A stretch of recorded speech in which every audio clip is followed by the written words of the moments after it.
I'm worried that I or someone else, as a result of being in contact with us, will actually die. He would just start running towards a kid, and right. of course people would like run away from him, but like it was like an agony of not getting to socialize. My name is Figs O'Sullivan. And I'm Teale O'Sullivan. We're emotionally focused couples therapists, and we're a couple. In an act of sheer bravery or foolishness, we're sharing our own couples therapy sessions with the world. Watch or listen to us fight, cry, laugh, and repair. Then grow in your relationships along with us through the insight we share as couples therapists. There's a little kid inside of each of us just reaching out for love and connection. Let's begin to reach back out to each other. Welcome home.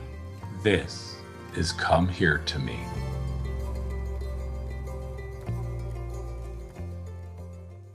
Welcome back to Come Here to Me with Figs and Teale. Okay, that's actually confusing for our listeners because they don't know. Some people may actually, it's their first time listening.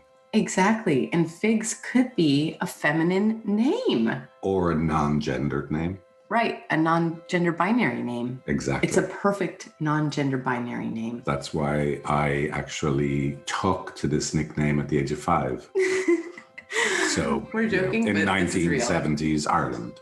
Yeah, so you're a pioneer. I was a pioneer. No, but thank you again for tuning in. And if it's your first time, I am Figs. And I am Teale. Right. That we've confused. Yes, exactly. We confused ourselves. As many of you know, we record these very early in the morning before our kids get up. So we're a little like sleepy. You are. I'm wide awake. Well, that's true. Bushy-eyed and bushy-tailed as well. Is that how it goes? Bushy-eyed, bushy-tailed? Wide-eyed. Wide-eyed, exactly. I was like, bushy-eyed? Yeah, well, actually, yes. I wouldn't ever say your eyes are bushy. But I think we all know who has bushy eyes. I do have bushy eyes. It is one of the things I hate the most about aging is just the extra hair. Like the eyebrow hair and the ear hair. Like, come on. Yeah, and if we were like a socially acceptable podcast, I wouldn't mention the hair that I also experience. On you, not me. You're talking about me. If I said that I also experience, I was wondering. Does it sound like it's you?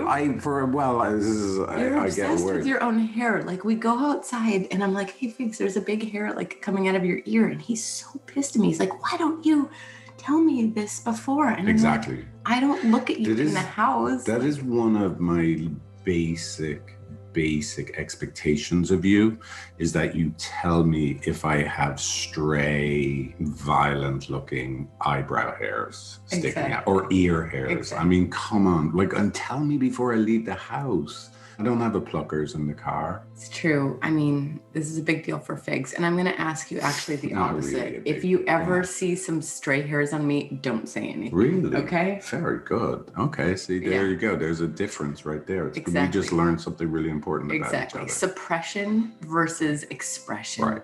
But the interesting thing, you just hit on, since I got older, if I go out of the house with my fly down, don't care. I just don't care anymore.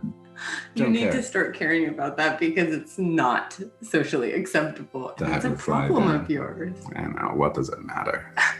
And of course, these days, because we live in Hawaii, I don't actually wear pants with zips very often, right? They're usually, board shorts or... But I'm feeling an underlying attachment significance to this. By the way, you need to keep working for my love and devotion. You can't just let your fly go down and your hairs come out. Yeah, but wait a second. I do. Top. You keep making me buy shorts that are 5 inches long. Now, I don't know if you guys know, 5 inches long. I'm basically in a thong. And it looks so good, you guys. Okay. Yeah. I don't see any of the other guys in Hawaii wearing 5-inch You've got little Bonnie legs that go boop, diddly diddly diddly diddly day day. Okay. See, now I think you want me to wear the little shorts just for your amusement. This is my grand master plan. I like it.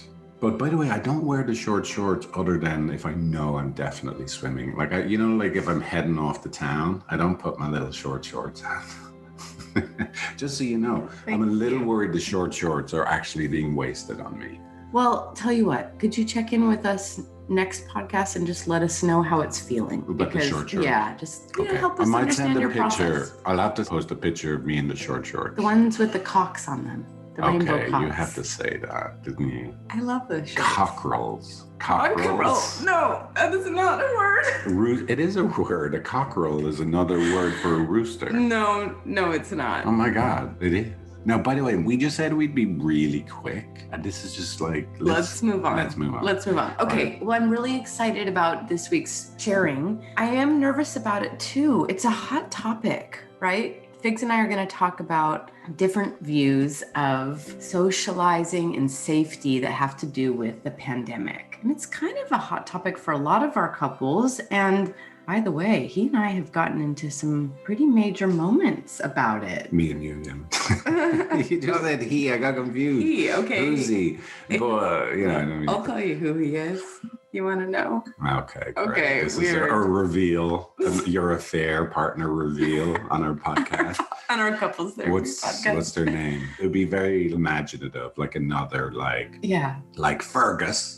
You found some other Irish man. And, okay. Because you're a Gemini, I differ with your other side. That's okay. probably what it feels like sometimes. It does. Jekyll and Hyde, you guys. Yeah, right. That's for another Okay, day. so listen, Jesus. So Okay. we do the episode, the therapy session that we had, where I'm a bit fearful person. If you've been listening, you already know this. And so I'm much more worried about the social distancing and making sure that we're extra safe and we're really locking down. And do you want to describe it rather than me describe you? Listen, I do plenty of that in this session, but I'll reiterate. I do believe in science. I'm very fearful That's of the your lie. Coronavirus. By the way, that's your as Thank we're you. going to the gallows. Thank you. I'm having a I moment. do believe in science. I do. Okay. Oh, go on. You Go need to on. fuck off. Okay. Okay. Okay. Go on. Yeah, this is something that I recognize and take seriously. And we are also in a less highly sort of infected place in general in Hawaii. There's a lot of social distance that's part of beach culture. And I've got some wild kids that need socializing within my pod. And so I push for that. And I'm on more of a liberal, hey, let's connect with other people, of course, masked with parents, or beach environment where kids are playing side by side, not looking each other's face. Anyway. But wait, you did you know that? asked. I know, but it's so interesting, even now, right? But you did ask me. I did, but listen. Listen, no. Go on. Well, you're right. You're giving me an opening to another part. And this was something that Figs and I both really noticed in the session. So Well, this is clue good. you Like, into it. we'll tell, like, one of the things I noticed is your propensity to explain and justify yourself. Right. Right. And I know you notice that about me, that I keep explaining and justifying my point of view. And it's easier to see the way you keep explaining yourself. And I can feel a little bit of like, You felt embarrassed. like for me. voyeuristic embarrassed for you. Right. And I know you can feel that for me. You're like, oh my God, Figs, are you going to repeat yourself for the 20th time? Exactly. And it was watching this session, I was shocked at how well I explained my perspective. Now, I'll be clear, like you did. I love that. That's what you took from it. Oh my God, I explained myself so well. No, I love it. explained myself so well, but like not getting into the feelings of what's actually happening. Right. And you Like, stayed on the surface. I'm more, very clever at, let me give you all the logical, but like just now, I just want to explain what happened because you did invite me into a cognitive part. What's your perspective of this, Teale, in terms of how you hold it? And so there we go. I took the bait even just now. Exactly. You took the bait. I'm just to make sure our listeners understand what we're referring to. As opposed to just like, a surface level, non-attached. Oh, Figs is the fearful one. He's more into social distancing. I'm more likely to value the kids and me having a fun social interaction. Like some of your description went into, again, justifying and making sure you're understood. Right. Exactly. And so it's just good to know that, again, you're a human being. But to make it simple, I feel I am a human being. I think that's really a good point about me. And I'm not always in this position in our conflicts. And so it's really good to recognize, I'm defensive as hell. And defensive as hell. You need to keep explaining. So I do believe in science. And then that's your like line. I do. I believe. It's like, I know. And then of course my one, you could make fun of me. There's sharks in the water. Exactly. You're like, right, that's why I'll keep like, no, there's another danger. Well, to be clear for our listeners, what that means, you already broke it down in Figs, but I'll break down what you do, honey, because you kind of pointed it out for me, is that, and Figs said, did you feel a bit embarrassed for me in that session? Because I felt a bit embarrassed for you. And I was like, oh man, that's so honest. Like, I hate that. And that I did feel embarrassed, for Figs, because his fear kind of comes out over and over again. I keep explaining. You keep explaining as well. And so what we're getting at is that there's some underlying attachment significant moments that are happening underneath this conversation about pandemics. And this can happen around world events, political events, holidays and family gatherings, non-pandemic time stuff anyway. So it's just a really important piece, is to recognize what's actually happening inside for me. And inside for me is I'm feeling like Figs isn't happy with me and I get it wrong. And it's like, I've got to defend myself. Exactly. Yeah, it makes sense. You're going to defend yourself and explain that you do believe in science. You're going to kill me. I keep repeating your line. Yeah, right? I am. Thank you. This is my last probably 10, 15 minutes, listeners, of my life, soon to be murdered by my wife. Okay, that is a joke. Yes, okay. But so look, we'll try and cut to the scene. Here's, I think, a good way to summarize. Both Teale and I have different sensitivities. You can feel more out of control and pain if you're not connected with other people, and you see the kids not connected with other people. And so it makes sense that you, to try and get out of feeling that way, could have a greater propensity to try and make contact with other people. I have a greater sensitivity to not feeling safe in the world. And so it makes sense, because I have that greater sensitivity to not feeling safe in the world, that I will prioritize safety over social contact. I love how you put that. Wow. I felt so understood. Really. Oh, good. Like I felt really understood. And I love how you put it. So let me just thank you for the validation, but I want to make sure, right? So that's this underlying sensitivity that's in both of us that's not related to each other, right? And now we have two other factors that come in. One is an external factor to our relationship. We live inside, the COVID-19 pandemic. And so there's literally a reason why Figs's brain could get, it's scary because it is, right? And there's a reason why Teale's brain could go, I'm going to suffer, my kids are going to suffer from no social interaction, right? So there's an external reason for why these places inside of us are going to be triggered. And then the last factor is then that kicks off our emotional cycle between each other. So we have this underlying vulnerabilities and how we interact with the world. And then I'll start with myself. If I'm then looking at Teale and asking her, and I'll just, use a silly example from when the pandemic started, like, why aren't you washing the groceries before you bring them into the house? And it's not a great example. It makes sense. So that could hit your vulnerability, right? And that you could then react to me, defend or explain yourself, which of course then the scared part of me didn't feel heard and understood. So I'm probably going to have to double down and explain myself. And so we get in an emotional cycle with each other.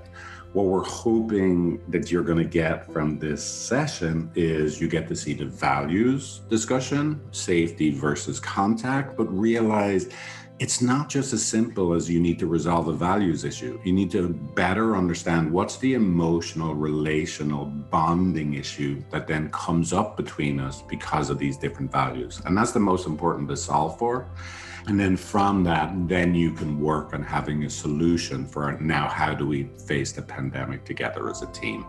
So that's what so hopefully, if this session is useful, you get to hear two therapists talk through an issue. Anything you want to say before we pass it over? I think you explained it great. And let's just watch. Let's do it. Or listen. Watch or listen. And both, right? Well, this is the thing. Look, here, there's an emotional piece between you and I. This is just a thing in general that in a general term, we're talking about with COVID is look, if there's something I just feel it is my own thing. It's hard to keep a boundary. And then I feel, so that's mine. And I feel like you'll keep going. Like, let's say if you said, I want us to fly to Fiji. Like, let's say I'm just making something up. Like you won't stop asking or making moves towards that happening, regardless of what I say. Like I'm going to have to keep, like, saying no it's just not a one-time thing. I'm going to have the strength and fortitude to say no 20 times. I think right now you're actually shooting yourself in the foot. The first thing that you said is there's an emotional piece between you and I. Yeah. And so that's the part that I am here for. Yeah. Yeah. Because if you tell me about how I push things over and over again, especially something, it's like, it's not a good example to talk about flying, because it makes them think that like I'm not a believer in science, which I am. Yeah, I think I get it. But yeah, what I actually have a hidden fear about all of this as well. Mm-hmm. And that's that I hear you saying it's hard for me to keep boundaries. Right. And it's hard for me to say no. And we've talked about sometimes I run things by Figs that feel really inappropriate for him. And he has to be the no person. And I've tried to say, look, it's not like, he's like, why don't you come up with that no yourself? And I was like, you're right. And it's something I'm working on. It's like, it's not like I really think I do this. It's like, I have so many rules that override basic common sense about this virus that have to do with family and friendship. And it's like, that's where my center of organizing is. And so I need help. Right. But it does feel, my fear is that you feel really alone with how we've. I feel burdened by, and again, this is just me. I feel burdened that I have to be the ultimate holder of boundaries around this. Yeah. So the extreme version, Figs, for you would be to just hold your own boundary, but the consequences are pretty dire, because you'd have to say, look, I'm not comfortable with this level. I'm going to start wearing a mask in the home. We're not going to sleep in the same bed. You're not going to do all that. Exactly. It just doesn't seem real. It doesn't seem like, and that's just, it's not an option. No, of course not. And it goes to other, like, there's been these moments so many other times in our relationships before this. Right. And that has to do with Teale has her mindset on something. Right. She's less safety oriented than Figs. Right. And who ends up getting to do what they fucking want is me. I push and push and push for what I want. Hardly Strictly Bluegrass. Figs is really afraid of, could there be some like a mass shooting that happens there? Like there was a time that was the thing to be most scared of. Yeah, and it makes sense. For me. And and I'm there like, oh my God, we can't like not live our life because we're afraid of this one thing. And hey, security's like this year. And whatever it is, I whittle down his perspective, or I throw enough of a temper tantrum to get my way, and I end up taking kids. You don't do a temper tantrum, but you're just persistent. I'm persistent, and in your defense, I think I'm you're really not a temper tantrumer. Yeah, but I think I'm powerful in that. Like you're unrelenting. I'm unrelenting, and so I feel like so many couples, I feel like COVID has been absolute crap for us in a way that we were already a little bit vulnerable. Right. This was already, thank you. You explained it, what I was trying to say with the Fiji, making up an example. That's exactly, and then look, with COVID, it just feels a little bit more desperate, just because I don't know what to do. And I'm really worried we're way past, and I literally don't know how to wind it back. Yeah, well, there's two things there that I kind of picked up. One was Teale pointing to a possible fear tendency of yours, Figs, that she doesn't want to always cave to. And the other side of it is that you're saying, Figs, is like, where's your fear about this virus, Teale? I mean, I know you believe in science, but how is that operating in you? Yeah, well, so let me just say, I think you're totally right. Like, here's what I would say. There's this dynamic between us that it is wonderful for me that Teale's not as fearful for me. Yeah. Right? I'm saying we swam this weekend, like, we swim straight out from the shore, like a third of a mile. Like, I would never do that without Teale, right? I like, even though I love it, the next day she says, "Are you ready?" I'm like, "No, I'm not going out again." And then I do it and I love it. I'm so glad I did. Like like I have those experiences. She's like, living fully. Yeah, it's awesome. Otherwise, I'd be at the shore going, "Oh, is everyone okay out there?" But well, I think that's great. But the flip side, the bad side of it is, so on a day-to-day, there's so many ways this part of Teale enriches my life. And then there's this other part where, oh my God, like, I don't think this is the right thing to do. Would I really feel that way? And I think it's important. It's not just I'm a fearful person. Absolutely. And I agree with that. I feel I don't think over. you're just like some fearful person. Right. I really believe. No, in some ways. No, but like sometimes it matches reality, though. Well, it really does. And like even the thing with the, could there be a mass shooting at Hardly Strictly Bluegrass this year? It's like, would I hear that? Maybe I would read it somewhere and I would just freaking dismiss it. And like, it would be out of my mind, like not as something that's crucial. And then does life hit me upside the head sometimes where it's like, that was a fear you should have paid attention to. Figs, you bring a lot there and it's helped me see the world in ways that do keep our kids healthy and safe. Can I just say so here's, and it's like, I don't want to like hijack it from my fear because I think this is really important about you, but is like, I just feel like there's like the Grim Reaper, like resting under my bed around this. Like my ultimate fear is like your life philosophy is so strong and you're so headstrong and stubborn and you will do whatever the heck that you really want, and it's gonna, and it Are could you be about me? No, I'm talking about myself. Oh, and it could be at the cost. I was like, what? You're like, Go wow. on. No, but it could be at the cost. Like my fear is that someday you're just gonna be like, I always have like this vision, like Figs is gonna tell like his next girlfriend or his wife, he's like, she just would not, like I wasn't ultimately able to really have a voice in this relationship and have someone really listen to me and really collaborate. And so are you saying your ultimate fear is I'm going to reject you because of this part of my you? fear is that this is a really, really big deal. And I actually, like, unlike most things where I can shift and I can collaborate and I can understand your perspective, I am so concerned that I'm actually not able to pull myself back from like I'm worried at how I'm like YOLO about it. You're right. Do you feel like is a kind of a quality that in yourself, that independent of Figs, that you actually would like to kind of unpack more and cannot have it drive you so much? I don't know if I'm saying it quite right. Yeah, I mean, but I think I just want to acknowledge, like, here's where I'm at. It's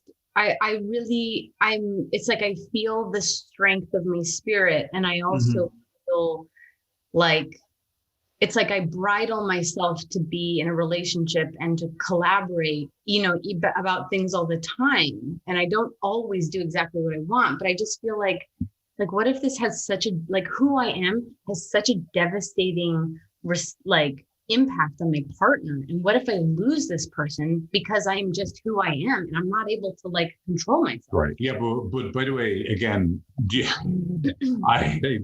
problem I have is not that you're going to lose me, that I would leave. It's that I would die. Well, with the virus. The virus. Or maybe it's not helpful.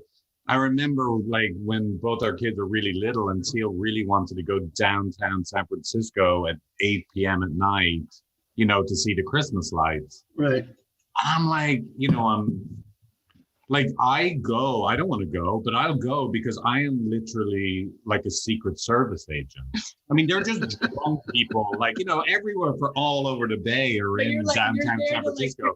I'm literally, and some of this because I grew up in Dublin City, I know what Christmas is like downtown. I'm literally. Somebody's going to grab your kid and run?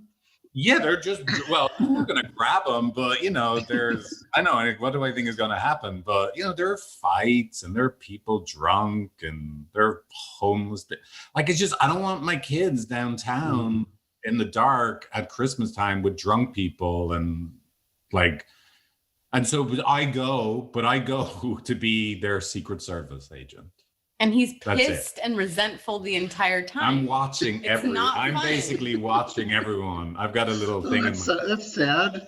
It is sad. But no, don't get me wrong. It's sad. So look, and it's also sad for me because I went to have a wonderful time.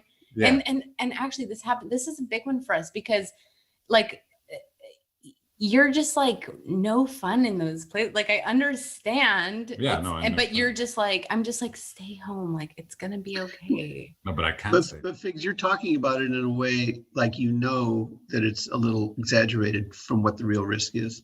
Well, so this is the thing. Like, so yes, sometimes like me, like, oh, I don't know about swimming out there. Oh my God, I'm so glad I get past that and I swim out there, right? It's great. I feel like you're being gentle. I feel like you need to just be able to like what are you waiting for to feel like safe enough to like how you like you're being so validating and nice right now. No, I think, look, there are times where I'm so glad that I override my fear and you help me override my fear so that I live life, right? You know, not just like scared and anxious. And there are times where actually, no, the way you are insistent on overriding my fear is not good. Like, you know, the funny way I think of it is like, you know, the way like all, you know, sometimes I talk about our ancestors that went down into cellars with the light off late at night, right? They're gone. We don't have any because they all died. They all knew, do not go down into the cellar of an abandoned house with the light off, right?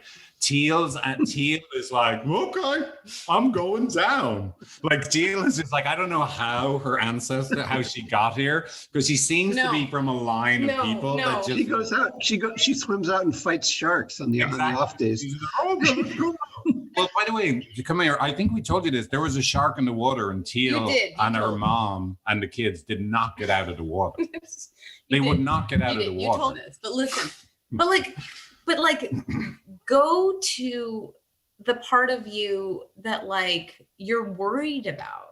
Like you think you might die, you think you might burn out. I'm worried. Like that's all I care about. I'm like, let's get down to the business because I'm not. I feel I'm like not going to burn. You, I'm you not might worried not about leave burning me, out. but you'll like die internally to just be like, I never can really have a say with this person. They don't give a shit. Most of the time, it's just frustrating, and then it's fine. Like I'm going to have to drive somewhere because you're insisting on driving, and I'm not going to let you drive alone with the two kids, so I'm going to have to do it. It's just annoying.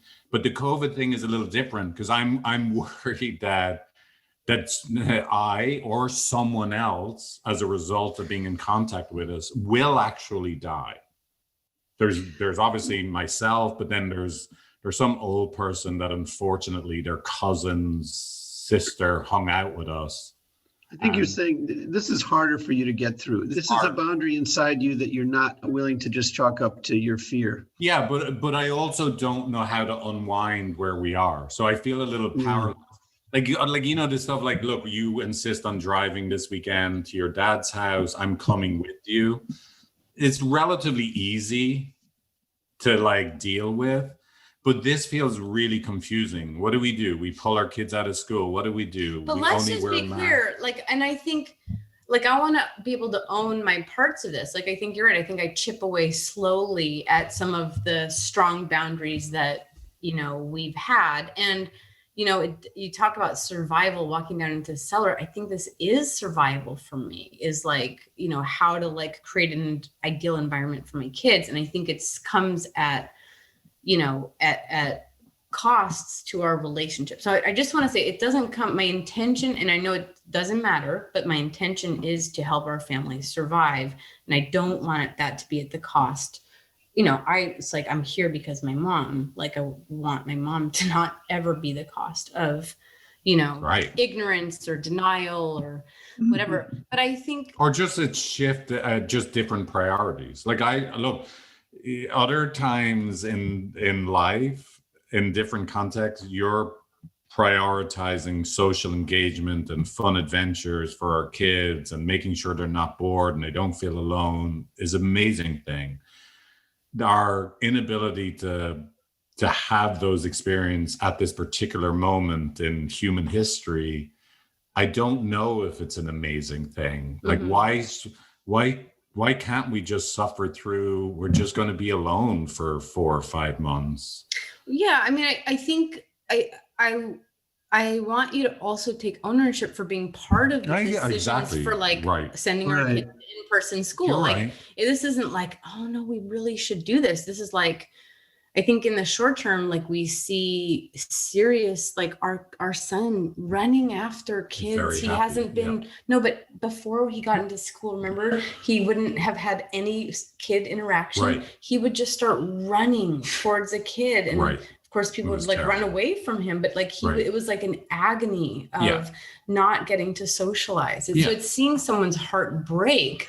And our schools are not like some like, no masks, it's all good, we're not going to sanitize, right? No, These are take it very people that are seriously, like, right. and They're careful. we've followed up on protocols. It's like, it's Well- important to us. well, and you've signed yeah. up for these moments. Exactly. So I don't like suddenly being like, It's even not all on. but, I but agree. even if I've like chipped away at things, like you are a consenting adult. And I think that that's the part Yeah. you're trying to like relinquish is you Exactly. feel like you've, No, You exactly. got a I copy. feel I'm outside of it's again by 1,000 blows now. It's kind of like, holy shit, how do we get to this place that the school, And it's we. No, it's exactly. Teale. We have gotten into a but place that is that's too not how far. it feels. Like it feels Yeah. in the moment where this Right. comes out suddenly. No, It feels exactly, like, because Teale, you're doing this. It As- usually comes out when I'm scared, and I get it. So that's the point, Figs. What are you feeling in this dilemma inside? What does it feel like? I feel power right now. My biggest thing right now is I feel powerless. I'm not as scared as I used to be. I'm not actually weirdly, it scares me a little bit. But I just have brief moments. You know that senator that new congressman that died in Louisiana at 41 years old. yeah. There was a moment reading that where I got back in touch with, holy shit, that's really scary. Or some Right. one birthday party. Surprising people are dying that are not that unhealthy. Exactly. And then, you hear about the contact tracing of one baby shower leads to, 200 people being infected. Right. And, like 4 degrees of separation further down So those things I read and go, oh my God, even if I live and everyone I love lives, we're going to be responsible for other people getting really sick. That really scares me. But then I don't know what to do. I don't know how to unwind it. So maybe a different approach is to talk with Teale, like, how can we change this? Well, and again, to Teale's point, I do try and talk about it, but I usually bring it up in a moment where I'm getting, I'm not, right now I'm really not activated. Right. But to Tia's point, when I bring it up to her outside of this moment, is usually I'm in a combo of the fear and powerlessness. And then you point to her. I'm blaming, I'm frustrated with her because I see her as I see you in that moment as someone, I'm alone, right? Because you won't be a participant with me in trying to really think. Right. And all I do is get defensive Right. and placate you. How is it, Teale, for Figs to You're own a that? good placater. You're like, yes, Figs. Oh, yes. Oh, thank you. Well, Figs. because I do agree with it. Like I Right. get it. And I understand, the thing with like checking in about unrealistic things. Here, this one has water. Oh, thank you. Yeah, I mean, it's not just placating. Like I can see that you're wound up. And in that moment, I'm like, okay, you need to just chill out. And what can I do to help him get off my ass? But but sometimes I've come back in a de-escalated time and said, hey, like I heard what you said and Right. I'm not sure what to do. And I know we signed our kids up for in-person school and, we have a little bit more of a discussion about it. Yeah. I mean, look, one of the things I'm hoping, at the very least, I just want like this new, what do you call it? Strain. New strain. New strain hits Hawaii. I just think we should shut down shop. Absolutely. Just because, like kids now are more susceptible to be carriers. Exactly. And I see what's happening in Ireland. We're on board with that. And listen, the way that I don't even tell you this, but like, I'm like, I have a stockpile of like kinetic sand and toys. Like I'm like preparing. I'm preparing for us to shut down. Right. Like it's not something I think is not going to happen here. Right. It's something that I think is going to, I think it should happen if it's inevitable that train gets here. So it's just a matter of time. Figs, are you surprised to hear that from Teale? Did you know that she was thinking that? No, I'm not surprised to hear it. But I do have, I'll tell you, I think what my mind, just to Teal's earlier point, that there's a way in which,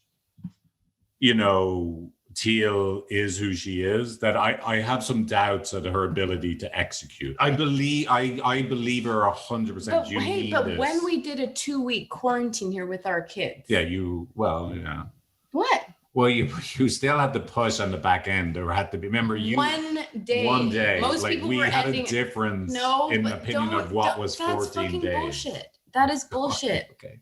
It's 14 days, depending on how you looked at it. And Figs was railing on me for like, it would have been 13. And look, we got in the same dynamic where I felt like there was a boundary, and but this is the thing: is I feel incredibly unseen if that's how you're seeing that experience. And hey, what did I do in San Francisco?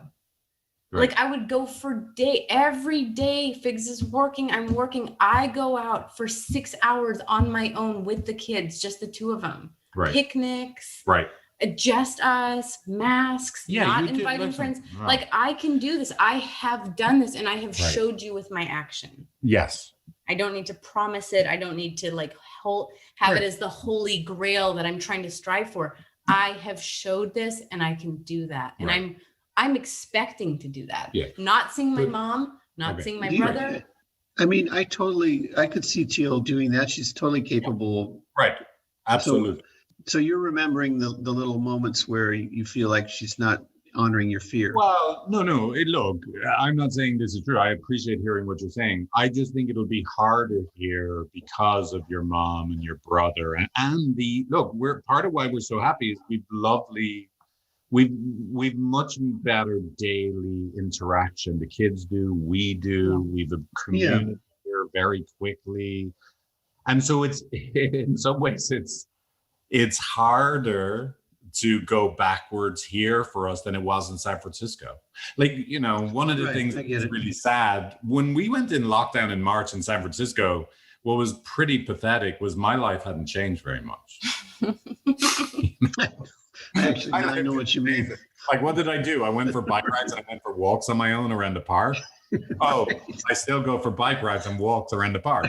Right? Nothing changed. Your life changed, right? That and you had a bigger burden.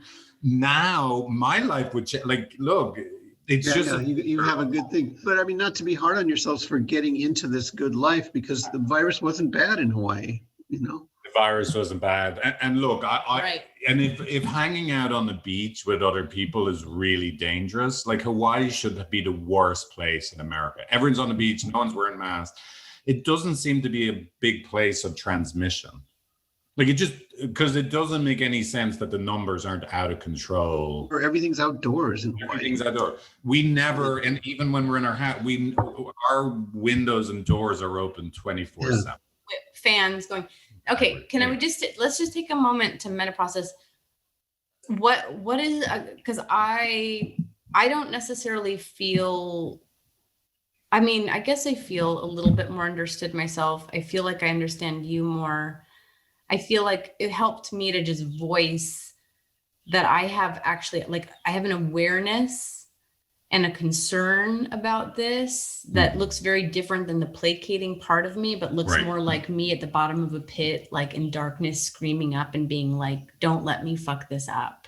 Mm-hmm. And like feeling a lot of pressure on myself. And yet a lot of almost my nervous system doesn't let me make choices sometimes. Yeah. And so I think maybe it helps me to just be able to let you know, I hear what you're saying and I really, really fucking care. Thanks, and I'm not sure how to change though. Yeah. Right.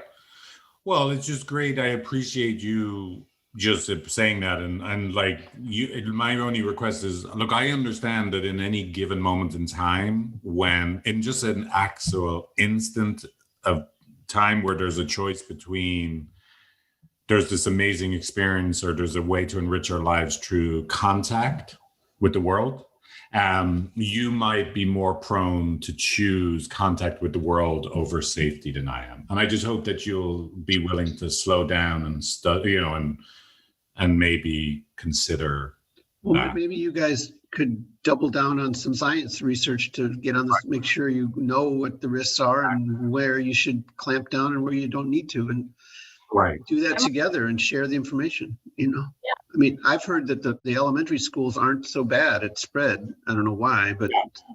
Not with the old strain, but, potentially with the new strain. So, but, that I'm open to that. It's a good suggestion. And, I guess I feel like there's a part 2 to this, and we obviously won't go there today. It's just like, I'd like to know more about your experience. What I was going to say, Figs, was maybe one of the things that I noticed happening is that you get into your fear, even though today you said you weren't in it in the session so much. Yeah. Something about it seemed to me like it was driving your kind of pointing at Teale for being relentless. Yeah. And there were sort of like these global statements about Teale. And I was wondering if maybe to start with your vulnerability more often. Like, I'm actually really scared. I'm scared about this for me and for us and for your mom. I don't know if you are, but I'm scared. Absolutely. I am absolutely. And I'm much more scared in general in the world, but I am scared. No, but that invites my own fear. I'm scared right now because I hear our son screaming. Our son is screaming. All right. How was that for you, just to see yourself and see me again? Yeah, it was really good. It's interesting. I feel more concern about us being judged, like over this particular episode than other ones, Yeah. So it's interesting. I can feel the urge in me to do more of the explaining my point of view, right? Exactly. But there are sharks. There is a virus. What about the new strain? Right. And I can only imagine. I just want to say it. You want to say, but I do believe in science. Exactly. I'm gonna tattoo that. Your next birthday present is gosh. I'm gonna give you a I believe in science. I'm having like a shame reaction where I want to roll on the floor and be a wiggly worm. Yeah. Well, look, no, thank you for saying that. And look, I can feel bad too. It's like, all the listeners and my clients are gonna go, oh my God, like, why would we go see Figs? He's Mr. Fearful Pants. Aww. Right? But here's an important point. Here's what we're doing. We allow ourselves to feel our feelings. And then when we know what the feelings are, but we don't get carried away by them, we're purposely, consciously letting ourselves feel our fears, feel our powerlessness, and then be able to describe what we're feeling inside while still feeling it. And notice what we do to move away from the feelings, the vulnerable feelings, and then see the impact it has on each other. Right. Like, we are so lucky to get to re-listen and re-watch these sessions that we're having, because we actually didn't get it so much, or I didn't get it. Like, I was so in the mind of like, did I explain myself? Oh, I think I was so good at explaining myself that when Figs is like, we did it over and over again, I was like, oh my gosh. There were moments where you start to see a more primary place, kind of a deep down place inside for me and a deep down place inside for Figs. And if you're watching for those moments, you'll see that they actually happen a lot in our sessions. Yeah. And so that's the thing that you want to be really cognizant of. Exactly. Is I can feel that I'm, seen as incompetent and not doing it right in the relationship. Which, when that's your story, that you're perceived that way, whether I am actually perceiving you that way or not perceiving you that way,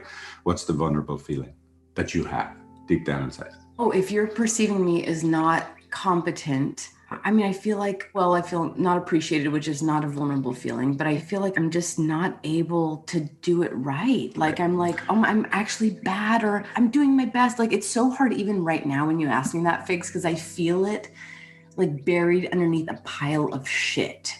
And I'm not saying I'm shit. I'm saying that. Slow down for just a second. Yeah. Because you talk about it in the episode, and like you said, it's buried in there and you could miss it. It's even buried right now. What is it that you're scared could happen if you feel you touch your own sense of incompetence inside yourself, or you imagine I see you as incompetent? He's going really big right now. Again, I feel like a wiggly worm. I want to go down onto the floor and hide. Right. Because stop it. I'm getting to it. Leave me alone. I'm trying to stop you from exiting your vulnerability. Well, thank you, but it actually is making me want to run for the hills. Exactly. I'm afraid I'm going to fuck this up, and I'm afraid that I'm going to lose you. Right. See, he just wanted to hear. Look at him. He's so happy. If you could see the video. And see. Exactly. No, but look, that's so great to know, right? Underneath I do believe in science. You can't contain it. You're so happy. No, but listen, underneath the I do believe in science, like that's our shorthand for you explaining yourself, right? Is actually, I am really scared that I'm not seen as competent, that I'm not believed in, and that I would lose you, that you would leave me. Exactly. Like, you could imagine if, like you said, hey, I'm scared, and someone tells you all the reasons why you shouldn't be scared. And that makes sense what I'm doing. You could just be annoyed with them. But if you just dive a little bit deeper, you can find out, oh, sure, for flip's sake, the only reason you're saying that over and over again is you actually feel really vulnerable and you're scared you're not loved and believed in and seen as competent. That looks so different to you. And that I might leave you. Exactly. That helps dramatically. Now, there's a similar process with me. It's like not leave me off the hook. You can ask me if you want, or I'll just share. Oh, girl, I am asking. Okay, go ahead. What's your big fear? No, but before we move on to yours, and look, I don't feel like it needs to be a tit for tat. I think there's going to be space and time to hear more about that. No, but I'm happy to be honest about what my stuff is, but that's okay. Yeah, well, it sounds like you're willing and available, which I think is brilliant and is really brave. And I just wanted to say, sort of shorthand, simple style, the thing that's happening on the inside is so hidden, is so disguised by my protectiveness. And by the way, I like saying that more than defensiveness, but exactly, you're protecting yourself. And it's a rational thing to do to protect yourself when you think you're at risk of being rejected or abandoned. Exactly. Like, it's adaptive. It's not a bad part of me. I am a good explainer. But the tragedy is that Figs doesn't get to see, honey, you're so important to me. I just feel like, how do I be myself and you still love me and you understand I do care and we're in it together and you're so mad at me, but I really want to take care of our family like this. And I am safe. It's again, the defensiveness. It starts to come up. It's very hard not to do it. It's very hard for me not to do it. As opposed to just getting someplace where I only share, hey, listen, I'm defending and explaining myself, but really I'm starting to feel the place I feel bad about myself. Exactly. But it's gradients. So it's a big step for me to do it right now. And I'm feeling, it's at a capacity for me. So if it feels good for you, and just maybe some topics I'm less intense about, but I think you're right. There's a piece around this pandemic and how you hold it, where there's a lot of, culturally important pieces here in terms of socializing and cultural differences between Figs and I. And by the way, cultural differences are going to be something that Figs and I do talk about in the later episode. Yeah. But anyway, do you want to give the listeners a sense of your... Yeah, but so I would just say, look, I'm scared in the world, like we talked about, and then I'm going to try and change the world. I'm going to ask the world to change to make me feel safe. And obviously the pandemic is providing a huge trigger for how I'm going to try and change the world, ask you to change your behavior, other people. But then what happens between you and I is I can hit a place where I feel helpless and powerless, and that there's no way I'm going to be heard, that I feel alone with the burden of holding and keeping the family safe, and that you don't hear me.